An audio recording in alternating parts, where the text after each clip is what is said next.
Takk fyrir það. Loksins komið út. Ég er búinn að ganga með þetta í maganum í rúm 20 ár. Og hérna... Það er fæðing? Þetta var þrjusverður fæðing með raunverulega, sko. Ég er að vísu, sko, ljósi.rauð að ég er búinn að vera að æfa með öllu þessu 20 ár og búa til bók, sko.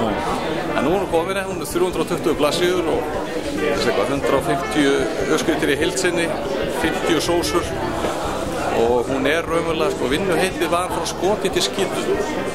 Sem þýðir raunverulega það, hérna, frá því að bráðin er felld, hvað gerir maður við hana, hvað hanga lengi og það er frá til göttunum hvernig á pakkinni og svo er sýnt skref hvernig á úrbeina og svo er hvernig á að laga þessi erfiðustu hluti eins og pati og ríett og konfi og svoleiðis.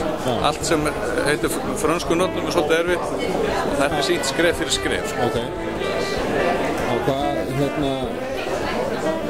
hver gefur út?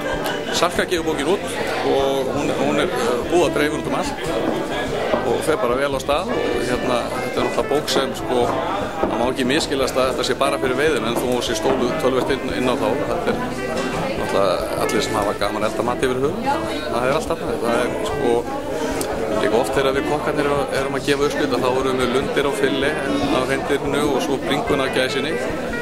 Þannig að það vantaði raunverulega uppskrift hvað maður að gera við gæsalæri og hvað maður að gera við gæsahjörtu og allan hérna innmat og þetta. Þú kemur inn á það í þessari bók?